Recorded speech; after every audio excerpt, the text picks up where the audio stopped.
निवेदन करू.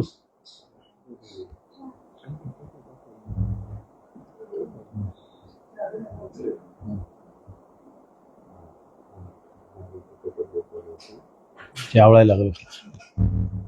हा हा ते गोल गोल मागचं चक्र.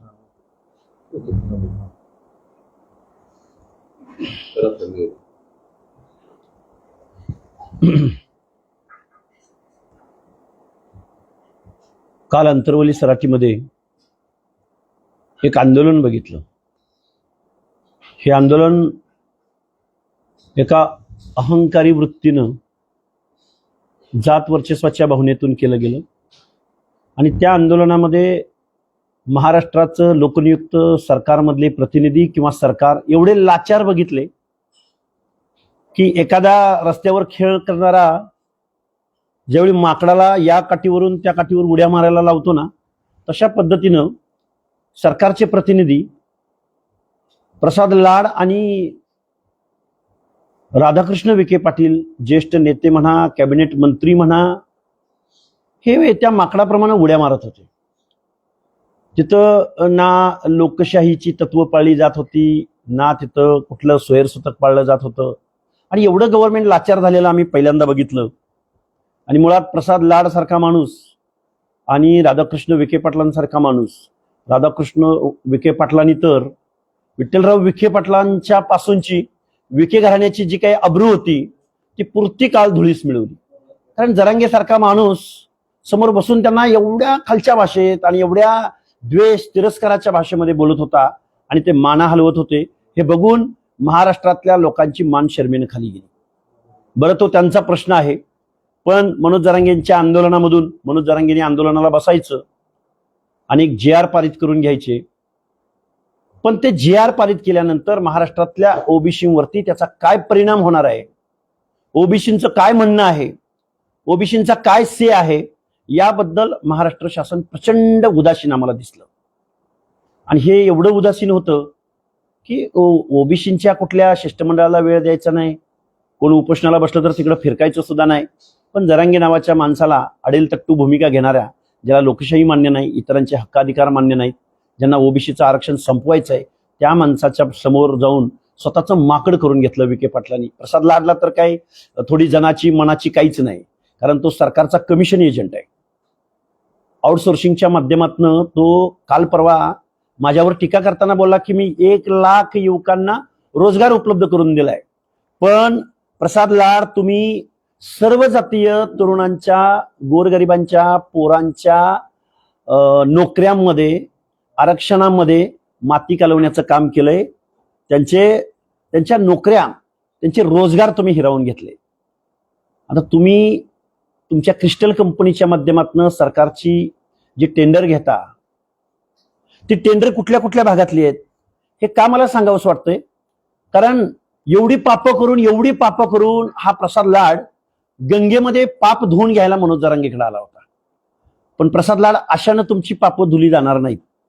तुम्ही असा, किंवा चंद्रकांत गायकवाड असो, चंद्रकांत गायकवाडांची ब्रिक्स इंडिया आणि स्मार्ट सर्व्हिसेस कंपनी असो, किंवा हसन मुश्रीफांना पार्टनरशिपमध्ये घेऊन तुम्ही काय काय गोरखधंदे या महाराष्ट्रामध्ये लावलेले आहेत, याचा जर पाडा वाचायचा म्हणलं तर महाराष्ट्रातल्या तरुणावरती बेरोजगारीची वेळ कुणी आणली. आणि मनोज जरांगे, तुम्ही म्हणताय ना आमच्या 5 पिढ्यांचं नुकसान झालं, आमच्या 5 पिढ्यांचं नुकसान झालं. त्या 5 पिढ्यांचं नुकसान ओबीसीने नाही केलं, ओबीसीच्या आरक्षणानं नाही केलं, तर प्रसाद लाड सारख्या, चंद्रकांत गायकवाडांसारख्या, त्याचबरोबर मुश्रीफ असतील किंवा वळसे पाटील असतील, यांच्या अनेक पार्टनरशिपमध्ये या महाराष्ट्रामध्ये कंपन्या आहेत. आणि त्या आउटसोर्सिंगच्या माध्यमातून लाखो तरुणांचा रोजगार हिरावून घेतात. आणि मग या प्रसाद लाडांकडे हजारो मुलांना रोजगार दिला असं प्रसाद लाड म्हणतात. प्रसाद लाडांनी ती यादी एकदा जाहीर करावी आणि त्याचा PF आणि त्याचा ESIC ते किती भरतात याची एकदा, किंवा कामगार कायदे त्यांना लागू होतात का बघा. प्रसाद लाड यांच्या कंपनीकडे 20,000 ते 1.5 लाख रुपये पगार घेणारी माणसं या प्रसाद लाडांकडे आहेत. प्रसाद लाड फक्त झाडू पोछावाला नाही, तर प्रसाद लाड इंजिनियर, अकाउंटंट, त्याचबरोबर law consultant, steno, plumber, electrician, MBA झालेले युवक, त्याचबरोबर हे सगळे कॉन्ट्रॅक्ट बेसिसवरती प्रसाद लाड कामं करतात. आणि प्रसाद लाडच्या या क्रिस्टल कंपनीला हजारो कोटीची कामं महाराष्ट्र गव्हर्नमेंट देतं आणि परत महाराष्ट्र शासन त्यांना 12 ते 15% सर्व्हिस टॅक्स देतं. म्हणजे 20,000 ते 1.5 लाख पगार लाखो लोकांना या प्रसाद लाडच्या क्रिस्टल कंपनीच्या माध्यमातून दिला जात असेल, तर त्या तरुणांच्या अकाउंटला किती पैसे जात असतील आणि क्रिस्टल कंपनीच्या अकाउंटला किती पैसे जात असतील, हे सगळं गौड बंगाल. हे जी मोठी आकडेवारी आहे, या आकडेवारीमध्ये आम्ही ऐकतोय. आता आम्हाला डिटेल माहिती आम्ही सांगूच, पण या सगळ्या गोष्टीवरती मनोज जरांगेंनी प्रसाद लाडांना, म्हणजे प्रसाद लाड मनोज जरांगेंना त्यामध्ये काय पार्टनर करून घेतायत का, त्यांचे काय लाड पुरवतायत का, त्यांना काय पैसे देतायत, हा खरं तर संशोधनाचा विषय, तपासाचा विषय आहे.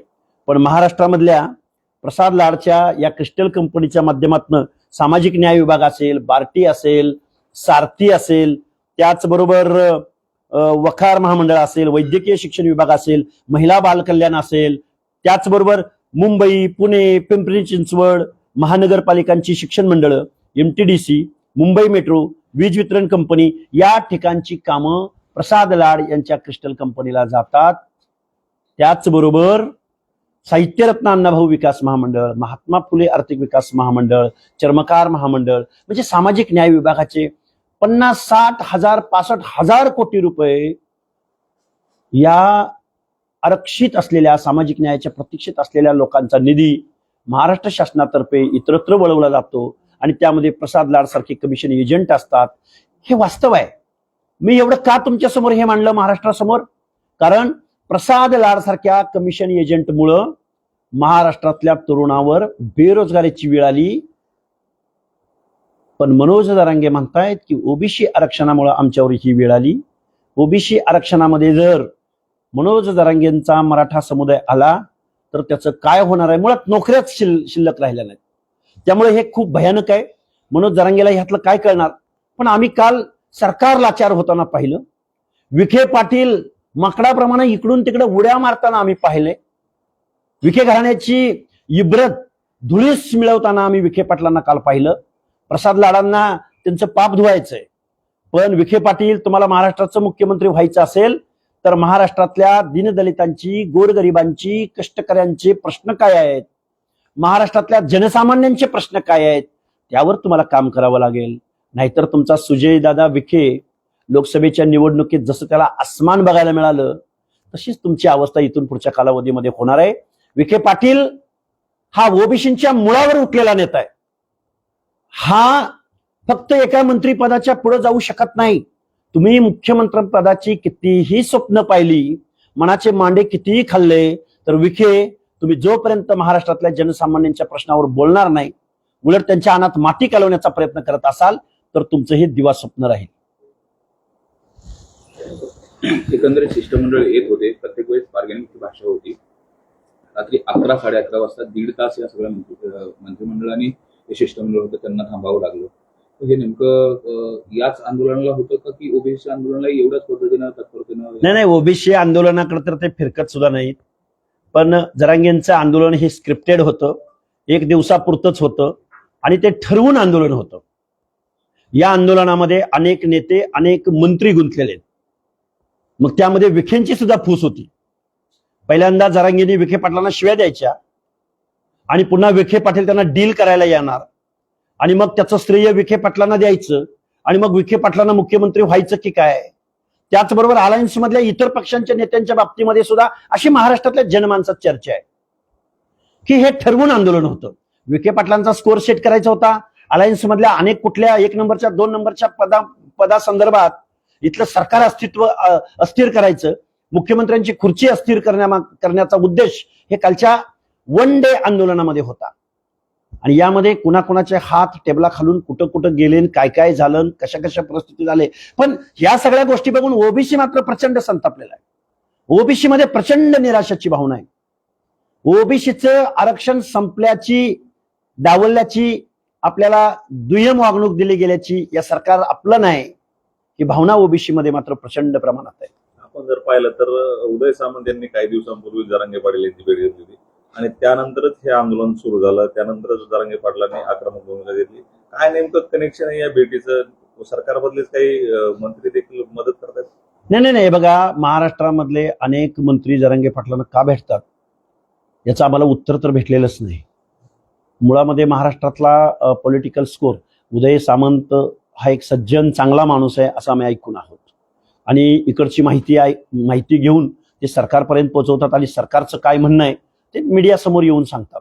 याच्या पलीकडं या महाराष्ट्रामधल्या अनेक मंत्री आणि आंदोलन संपवत असतानाचं घेतलं जाणारं क्रेडिट, श्रेय, यामध्ये कुणाला पॉलिटिकल स्कोअर सेट करायचा आहे का अशी शंका जनसामान्यांच्या मनामध्ये आहे. अरे पण तुमचं राजकारण होईल, तुम्हाला पदं भेटतील, कोणतरी खुर्चीवरनं खाली जाईल आणि कोणतरी खुर्चीवर येईल, पण ओबीसीच्या हक्क अधिकाराचं, आरक्षणाचं मात्र मातेर होणार आहे, नुकसान होणार आहे, ही ओबीसीची आज रोजीची भावना आहे. मात्र हाके साहेब, गेल्या अनेक महिन्यांपासून पाहतोय तुम्ही जरांगे पाटलांच्या विरोधातच दरड वापरताय. कुठे तर तुम्हालाही टीआरपीची आवश्यकता आहे, त्यामुळे या गोष्टीवर हे बघा, मी एक सर्वसामान्य कुटुंबातला मुलगा आहे. जरांगीने आंदोलन केल्या मलाही आंदोलन पुकारता आलं असतं, पण आम्हाला तेवढा सेन्स आहे. आणि जरांगेवर टीका करण्याचा उद्देश काय? जरांगे माझा शेजारी नाहीये आणि बांधाला बांध नाहीये, आम्ही वैयक्तिक दोघांचे दुश्मन नाही आहोत. पण जरांगेने आंदोलनाला बसायचं आणि गव्हर्नमेंटला 700 कोटी रुपये डिक्लेअर करायचे, 150 कोटी रुपये निर्गमित करायचे, काय बेस आहे? मुळात अनकॉन्स्टिट्युशनल निर्णय ज्या लोकनियुक्त सरकारकडून घेतले जात आहेत, मनोज जरांगेची मागणी फुलफिल करण्यासाठी 2 सप्टेंबरचा GR काढला गेला. ओबीसीचं आरक्षण संपुष्टात येत असताना ओबीसीचा आंदोलक म्हणून आम्ही गप्प बसायचं? आम्ही आंदोलन करणार, आम्ही बोलणार, आम्हाला लोकशाहीने तेवढा अधिकार दिलाय. अरे कोण हा माणूस, टिनपाट माणूस, ज्याचं ज्ञान नाही, ज्याला लोकशाही माहित नाही, ज्याला इतरांचे हक्क अधिकार मान्य नाहीत, प्रचंड अहंकारी माणूस. अरे पण याचा अहंकार तुम्ही कुरवाळताय, पण त्याच वेळी ओबीसीच्या अनात माती कालवली जाते. याचं काहीच सोयच होतं तिथल्या गव्हर्नमेंटला नाही, लोकनियुक्त सरकारला नाही. त्यामुळे आम्ही बोलणार, आम्ही संघर्ष करणारी माणसं आहोत. आमची वैयक्तिक दुश्मनी थोडी आहे. आम्हाला आमच्या क्लासबद्दल, आम्हाला आमच्या ओबीसी बद्दल, आम्हाला आमच्या SC ST समूहाबद्दल आम्हाला बोलावं लागेल, कारण हे गव्हर्नमेंट लोकशाहीप्रमाणे वागत नाही. आम्हाला आमच्या हक्क अधिकाराचं बजेट असो किंवा योजना असो किंवा नोकऱ्या असोत, ते मिळत नाहीत आणि यावर आम्हाला बोलावं लागेल. तुम्ही एकीकडे संविधानिक भाषा करताय, दुसरीकडे मनोज जरांगे पाटलांना इतरी भाषा प्रयोग तुम्ही करताय. कुठंतरी पुरोगामी म्हणवणाऱ्या या महाराष्ट्रामध्ये असं वाटतं तुम्हाला हे शोभनीय आहे? हे शोभनीय अजिबात नाही. आम्ही वेळोवेळी महाराष्ट्राला तुमच्या मीडियाच्या माध्यमातून सांगितलेलं आहे की मनोज जरांगेला जरी बोलायला जमत नसेल, चर्चेला नॉलेज नसेल असं समजा, पण मनोज दादा जरांगेंच्या सल्लागारांनी तरी एकदा आमच्या बरोबर बैठकीला बसावं ना. आम्ही संविधानिक भाषेत बोलू, आम्ही घटनेमधल्या कलमांच्या बाबतीमध्ये बोलू, ह्या सगळ्या बाबतीमध्ये आम्ही बोलायला तयार आहोत ना. एकही शब्द संविधानिक शब्दाच्या पलीकडे आम्ही बोलणार नाही.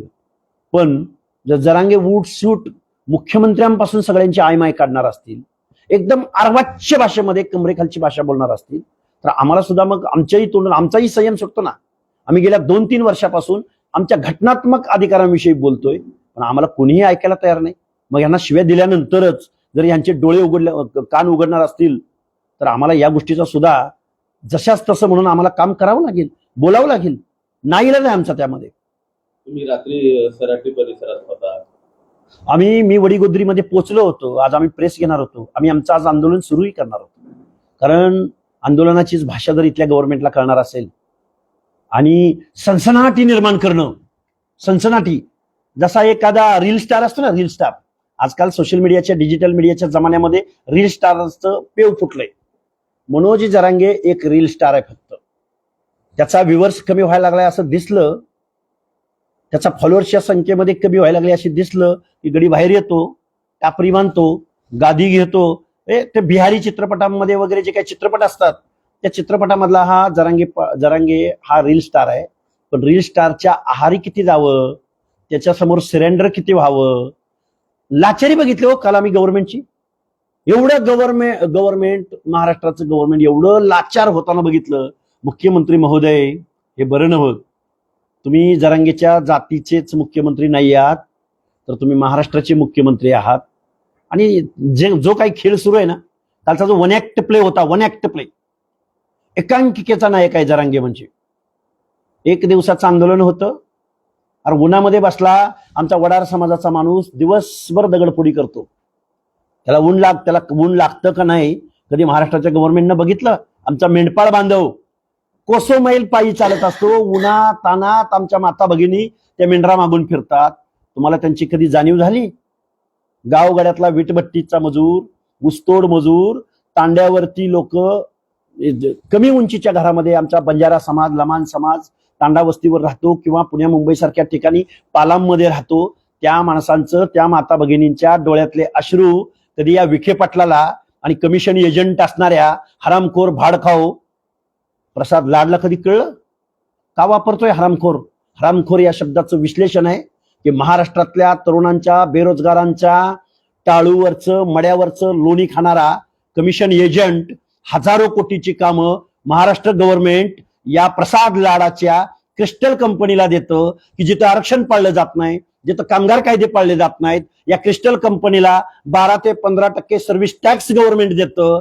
त्या प्रसाद लाडाचं लाड पुरवतं आणि परत त्यालाच मनोज जरांगेंच्या आंदोलनाला भेट द्यायला पाठवतं. हा ड्रामा नाही, हे नाटक नाही, हा रील स्टारचं पुरवले जाणारे लाड नाहीत, पुरवले जाणारे लाड आहेत हे. म्हणून प्रसाद लाड या कमिशन एजंटला आणि मुख्यमंत्र्यांचं दिवास्वप्न पाहणाऱ्या विखे पाटलांना ओबीसी बांधव इथून पुढच्या कालावधीमध्ये त्यांची योग्य ती जागा दाखवतील. जरांगे पाटलांची भाषा बोलावी लागल. अरे भाड म्हणजे महाराष्ट्रातल्या लाखो तरुणांच्या टाळूवरचं लोणी म्हणजे भाड खाणारा, साधा सोपा शब्द आहे ना, भाड खाऊ. ही शिवी नाहीये, हरामखोर, हरामी खातोय आमची. आम्ही म्हणतोय ना, हरामी खातोय. प्रसाद लाड, चंद्रकांत गायकवाड, हसन मुश्रीफ, वळसे पाटील सुद्धा यांच्या कंपन्या आहेत. प्रायव्हेटायझेशन नोकऱ्यांचं का केलं गेलंय? आता बघा एसटी मध्ये हजारो लोकांची भरती होणार आहे आणि त्याचं काम कोणाला दिलं गेलंय? तर या प्रसाद लाडच्या क्रिस्टल कंपनीला दिलं गेलंय. मी इथून पुढचं उपोषण प्रसाद लाड यांच्या कंपनीची चौकशी व्हावी आणि महाराष्ट्रातल्या बेरोजगार तरुणांना रोजगार मिळावा. अरे या प्रसाद लाडानं आमदारकीचा राजीनामा देण्याची घोषणा केली. अरे प्रसाद लाड भाडखाऊ, तुला जर महाराष्ट्रातल्या बेरोजगार तरुणांच्या हिताचं काय बघायचं असेल, दीनदलितांच्या, ओबीसीच्या पोरांना रिकग्नाइज करण्यासाठी किंवा शासन दरबारी त्यांना कायम करून घेण्यासाठी तू जर तुझ्या आमदारकीचा राजीनामा दिला असता तर आम्हाला किती बरं वाटलं असतं. हा प्रसाद लाड मनोज जरांगेंना भेटायला आला, त्या वरिष्ठ सभागृहामध्ये कधी दीनदलिताच्या प्रश्नावर बोलताना पाहिलं? कधी ओबीसीच्या प्रश्नावर बोलताना पाहिलं? आरक्षण म्हणजे काय असतं, कशा संघ खातात, या कमिशन एजंटला माहित असेल? हे उद्वेगाने तुमच्या समोर बोलावं लागतंय. मुख्यमंत्री तुमचा लाड पुरवत नाही, सापत्न वागणूक देतात, ओबीसीना सापत्न वागणूक देतात, सवतीच्या लेकराची वागणूक देतात. जर मुख्यमंत्री महोदयांना 10-12% मराठा समाजाच्या मताची एवढी काळजी असेल तर आता ओबीसीच्या मताची काळजी तुम्ही करू नका. ओबीसीने आता ठरवलंय, आम्हाला थोडा वेळ लागेल, पण आम्ही ज्या दिवशी, ओबीसी हा जगन्नाथाचा रथ आहे, हा रथ ज्या दिवशी चालू होईल त्या दिवशी भल्या भल्या माणसांचे इमले, गड्या, वाडे, हा अहंकार, जातीय अहंकार, इथल्या व्यवस्थेला वेटीस धरणं, बेकायदा GR पारित करून घेणं, ज्या दिवशी ओबीसी जागा होईल त्या दिवशी या सगळ्या गोष्टी बंद होतील. जरांगे पाटील यांनी ओबीसी मंत्रालयासारखंच मराठा कुणबी मंत्रालय देखील स्थापन करावं अशी मागणी केली. मराठा समाजासाठी जर स्वतंत्र मंत्रालय स्थापन होणार असेल तर महाराष्ट्रामध्ये 450 जाती आहेत. 450 जातींसाठी 450 मंत्रालय या महाराष्ट्रामध्ये स्थापन व्हावीत. हा, प्रत्येक समाजाला मंत्रालय स्थापन व्हावं अशी मागणी साहजिक आहे. अरे महाराष्ट्राचं, संयुक्त महाराष्ट्र अस्तित्वात आल्यापासून 1-2 एससीचे, 1-2 एसटीचे आणि ओबीसीचे 1-2 सोडले तर अख्खं मंत्रिमंडळ मराठा समाजाचंच आहे राव. या महाराष्ट्रामधल्या गृहमंत्री पदापासून, महसूल मंत्री पदापासून, सहकार मंत्री पदापासून, जलसिंचन मंत्री पदापासून, ग्रामविकास मंत्री, सगळी माणसं मराठाच आहेत. एखादा दुसरा समाज कल्याण सारखं मंत्रीपद आठवले साहेबांना आणि पशुसंवर्धन सारखं मंत्रीपद कुठल्या तरी धनगर समाजातल्या किंवा इतर ओबीसी मधल्या माणसाला देणं, आजपर्यंत तुमच्या नावावरच आहे महाराष्ट्राचा 7-12. त्यामुळे तुम्ही वेगळं मंत्रालय काय मागताय? आणि तुम्हाला जर वेगळं मंत्रालय हवं असेल तर महाराष्ट्रातल्या 300-400 जातींना 300-400 मंत्रालय स्थापन करा. आपण जर पाहिलं तर जरांगे पाटील यांच्या आंदोलनावेळी मराठा मंत्री किंवा मराठा समन्वय समितीचे जे आहेत मंत्री समितीचे, मंत्री भेट घेत आहेत, मराठा आमदार देखील पाठिंबा देताना दिसत आहेत, परंतु या प्रश्नावर ओबीसीचे नेते मात्र काही बोलताना ओबीसीचे नेत्यांना आमच्या शुभेच्छा आहेत. तुमच्या राजकारणासाठी आम्ही शुभेच्छा देतो, पण आम्ही संघर्ष करणारी माणसं आहोत. आणि विखे पाटलांनी आणि लाडनी किंवा या सगळ्या मंडळींनी, मनोज जरांगेला पाठिंबा देणाऱ्या मंडळींनी निवडणुका आल्यानंतर मात्र फक्त जरांगेंना बरोबर घ्यायचं आणि ज्या समाजाची ते भाषा बोलतात, ज्यांना ते पाठिंबा देतात, त्यांच्याच दारात मतं मागायला जायचं. आमच्या ओबीसीच्या तांड्यावर, वाड्यावर, वस्त्यावर तुम्ही यायचं नाही. तुमच्या आमदारकीचा, खासदारकीचा पिढ्यानपिढ्यात तुम्हाला आम्ही प्रामाणिकपणे मतं दिली, त्याचे उपकार जर तुम्ही अशा पद्धतीने फेडत असाल तर तुम्हाला निवडणुकीतून बॅलेटमधून या गोष्टी भविष्यात बघायला भेटतील. काही महिन्यापूर्वी जरांगे पाटील हे खास काही ओबीसी नेत्यांना टार्गेट करायचे, ज्याच्यामध्ये छगन भुजबळांचं नाव प्रामुख्याने आघाडीवर आहे. तर आता मनोज जरांगे पाटील छगन भुजबळाबद्दल बरेच काढत नाही. आता मनोज जरांगे पाटलांना राजकारणाचे वेध लागलेले. मध्यंतरी तमिळनाडूमध्ये विजय थलपती नावाच्या माणसानं क्रांतिकारक जनमत आणि सत्ता स्थापन केलेलं बघून मनोज जरांगेच्या सगळ्या चेल्या चपाट्यांना, म्हणजे ते चेले चपाटे पण नाहीत बरं का, रील स्टार सगळे फॉलोअर आहेत मनोज जरांगेचे, त्यांच्या मनामध्ये असे काहीतरी स्वप्न पडायला लागले. पण या मनोज जरांगेला सांगतो, अरे एका जातीचं आंदोलन उभं करून आणि इतरांच्या झोपड्या उद्ध्वस्त करून तुम्हाला थलपती होता येणार नाही. मनोज जरांगे प्रसाद लाडानं तुला काय टेबला खालून दिला असेल त्याच्यावर पक्ष उभा करून तुला राजकारणात येता येणार नाही. मनोज जरांगेला काहीही आरक्षणाबद्दल देणं घेणं नाही. आज ना उद्या त्याला राजकारणामध्ये यायचंय आणि छत्रपती शिवाजी महाराजांनंतर मीच, हे जे काही तू म्हणतोय ना, पण इतर लोकांच्या मनामध्ये तू किती द्वेष पसरवतोयस, अनादर उत्पन्न करतोयस. तुझी इमेज म्हणजे एक जात सोडून बाकीच्या समाजामध्ये तुझी इमेज काय आहे ते महाराष्ट्रातल्या जनसामान्य माणसाला माहिती आहे. सोशल माध्यमामध्ये एक विषय असा होता की हाके सरांना आमदार किंवा खासदार करा. हे बघा, लक्ष्मण हाके हा लढणारा कार्यकर्ता आहे, संघर्ष करणारा कार्यकर्ता आहे आणि राजसत्तेचं किंवा कायद्याच्या सभागृहाचं महत्वही जाणणारा कार्यकर्ता आहे. इझिली जर रस्त्यावरचा संघर्ष आम्हाला कायद्याच्या सभागृह, पण कुठला पक्ष ओबीसीची बाजू घेईल हो? मी ओबीसीचे प्रश्न मांडणारा कार्यकर्ता आहे, छोटासा कार्यकर्ता आहे. आणि ओबीसीच्या प्रश्नावर बोलायला तयार नाहीत आणि मग लक्ष्मण हाके सारख्या आक्रमक बोलणाऱ्या कार्यकर्त्याला कोण विधान परिषद देईल राजे हो? आम्ही लढणार, आम्ही मशागत करणार, आम्ही जनतेमधून जायचा प्रयत्न करणार आणि नाही जाता आलं तरी फिकीर नाही. आम्ही रस्त्यावर उभं राहून ओबीसीच्या प्रश्नावर आवाज उठवू शकतो, आवाज बनवू शकतो. एवढं सरकार मनोज जरांगेंच्या पुढं करत असताना ओबीसीचे जे ज्येष्ठ नेते आहेत ते मंत्रिमंडळामध्ये आहेत, छगन भुजबळ असतील, पंकजाताई असतील, हे नेते नेमके गप का आहेत? त्याचबरोबर विरोधी पक्षाचे जर बघितलं वडेट्टीवारसारखे नेते आहेत. एवढं सगळं होत असताना देखील शांत काय नाही, प्रतिक्रिया देतात? हे जरांगेच्या झुंडीला घाबरलेले सगळे नेते आहेत. यांच्याकडून ओबीसींच्या आता अशा अपेक्षा मावळलेल्या आहेत. ओबीसी आता ना विरोधकाकडून अपेक्षा ठेवतो ना सत्ताधाऱ्यांकडून अपेक्षा ठेवतो. ओबीसींचं आम्हाला प्रबोधन करावं लागेल आणि हे जे काही सत्ताधारी आहेत, मनोज जरांगेच्या दहशतीला घाबरणारे, जे संविधानिक आमच्या हक्क अधिकाराचं संरक्षण करू शकत नाहीत, हा मेसेज प्रचंड नाराज आहे ओबीसी. तुम्ही ओबीसी साठी प्रयत्न करताय, मनोज जरांगे पाटील मराठ्यांच्या लेकरासाठी प्रयत्न करताय, एवढी का हक्क रखतो? हे बघा, मनोज जरांगेंची मागणी बरोबर असू शकते, पण मनोज जरांगेंच्या जमातीच्या लोकांवर ही वेळ आली बेरोजगारीची, ती ओबीसी आरक्षणामुळे नाही. ओबीसीला फक्त 0.5% बजेट मिळतं. 99.5% बजेट हे महाराष्ट्राच्या लोककल्याणकारी योजनांसाठी राबवलं जातं. मनोज जरांगे त्या 99.5% बजेटकडं किंवा त्या योजनांकडे बघत नाहीत, त्या धोरणांकडे, नीतीकडे बघत नाहीत. पण ओबीसींना दिल्या जाणाऱ्या 0.5% बजेटवर जर मनोज जरांगेचा डोळा असेल तर हे अनपढ माणसाचं लक्षण आहे.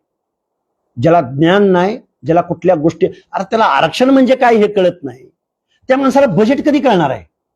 त्यामुळं मराठा समाजानं अशा अनपढ, शिवराळ, गावरान माणसाच्या हातात या मराठा समाजाच्या आरक्षणाचा लढा दिलाय आणि इतर लोकांच्या मनामध्ये दहशत निर्माण केली. हे महाराष्ट्राच्या गावगाड्याला, महाराष्ट्राच्या पुरोगामी महाराष्ट्राच्या नावलौकिकाला शर्मीनं मान खाली घालायला लावणारी गोष्ट आहे. पण जाता जाता एकच सांगेन, विखे पाटील तुमचा करेक्ट कार्यक्रम इथून पुढच्या कालावधीमध्ये या महाराष्ट्रातले ओबीसी करतील. तुमचं जे आंदोलन होतं ते आंदोलन आता कधी असणार आहे का? बघा, आम्ही जातनिहाय आंदोलन करणार आहोत, ऐका, आजपासून आंदोलन करणार आहोत, त्या संदर्भातला निर्णय आमच्या 100 सभांची घोषणा झालेली आहे. आमच्या 18 सभा आजपर्यंत झालेल्या आहेत. आमच्या ह्या सभा होतच राहणार आहेत. आम्ही समग्र परिवर्तन प्रबोधनाची भूमिका घेतलेली आहे. आम्ही आता कुठल्या सरकारच्या दरबारात आमची मागणी कोणीही मान्य करेल असं आम्हाला वाटत नाही. आमचा विश्वास सगळ्यांवरचा उडालाय. त्यामुळे आम्ही महाराष्ट्रामध्ये ओबीसीची मुवमेंट खूप मोठ्या प्रमाणात उभी करू. आम्ही जीवाच्या आकांतानं रात्रंदिवस प्रवास करू, त्यांच्यापर्यंत जाऊ, त्यांना समजावून सांगू आणि लोकांचा प्रतिसाद मिळतोय खूप मोठ्या प्रमाणात. त्यामुळे मनोज जरांगे एक टिनपट माणूस आंदोलनाला बसतो आणि आंदोलनाची भाषा, शिवराळ भाषा आणि सनसनाटी निर्माण करणारी जर भाषा या गव्हर्नमेंटला कळत असेल तर नाईलाजानं, दुर्दैवानं आम्हाला काउंटर आंदोलनं इथून पुढच्या कालावधीमध्ये द्यावी लागतील. मध्यरात्री जरांगे पाटलांनी उपोषण मागे घेतलं, कसं बघताय? हे बघा, हे ठरलेलं होतं. हा वन ऍक्ट प्ले होता. विंगेमध्ये घंटी वाजली की पडदा पडतो. हे त्यामुळं एक दिवसाची एकांकिका होती ना, त्यामुळं रील स्टार कडून काय दुसरं अपेक्षा असणार. ज्यावेळेस मनोज जरांगे इकडे मराठा नेते किंवा मंत्री होतात आणि ज्यावेळेस तुमच्या व्यासपीठावरती अनेक मंत्री आले, अनेक नेते आले, त्यावेळेस कधी कुणी टीका केली नाही मराठा नेत्यांनी, असं मनोज जरांगे म्हणाले. नाही, मराठा नेत्यांनी टीका केली नाही वगैरे. अरे आम्ही कायद्याचं बोलतोय, आम्ही संविधानाचं बोलतोय. मराठा समाजाला जर वेगळी काही तरतूद, आता बघा अण्णासाहेब पाटील, स्वर्गीय अण्णासाहेब पाटील महामंडळाला हजारो कोटी रुपये तुम्ही देतायच ना, पण त्याच वेळी तुम्ही वसंतराव नाईक महामंडळाला किंवा महात्मा ज्योतिबा फुलेंच्या नावाने आर्थिक विकास महामंडळ आहे. अरे तुम्ही निवडणुकीला सामोरं जात असताना एकनाथराव शिंदे साहेब, तुम्ही त्यावेळी मुख्यमंत्री होता, आणि देवेंद्रजी, तुम्ही त्यावेळी डेप्युटी सीएम होता. तुम्ही ओबीसीच्या 18 जातींच्या लोकांसाठी तुम्ही प्रत्येक जातीच्या नावानं, महापुरुषांच्या नावानं एक एक महामंडळ स्थापन केलं. त्याला तुम्हाला अध्यक्ष मिळू नये, त्याला तुम्ही कार्यालय दिलं नाही. अरे एक साधा शिपाई त्याला तुम्ही दिला नाही. त्याला बजेट तर लांबची गोष्ट. आता किती मांडावं, काय मांडावं, ओबीसीकडं काय भावनेनं हे सरकार बघतंय. हे दुर्दैव आहे ओबीसीचं. भाजपमध्ये तर डीएनए ओबीसीचा आहे असं सांगितलं होतं. दिसून आलं नाही. असं काय? गेल्या 2 वर्षामध्ये भाजपचा डीएनए ओबीसी आहे हे आम्हाला दिसून आलं नाही. भाजपपासून प्रचंड वेगानं ओबीसी दूर जाईल हे मी आज तुम्हाला बॉन्ड पेपरवर लिहून देतो. एवढा द्वेष का बाळगत आहे तुम्ही जरांगे पाटलाच्या?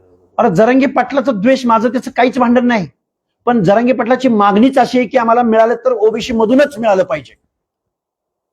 आम्ही आमच्या झोपड्याचं संरक्षण नाही करायचं.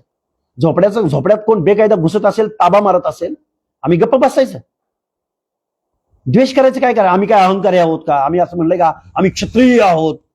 म्हणलंय का बघून घेईल असं म्हणलंय का?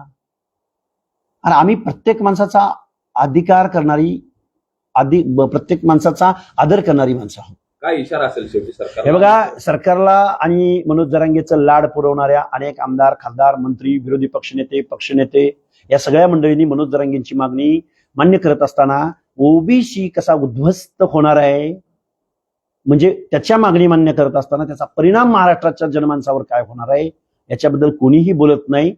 यावर जो बोलेल तो महाराष्ट्रामध्ये राजकारण करेल, एवढीच माझी या महाराष्ट्रातल्या सर्व सत्ताधाऱ्यांना इशारा वजा विनंती आहे.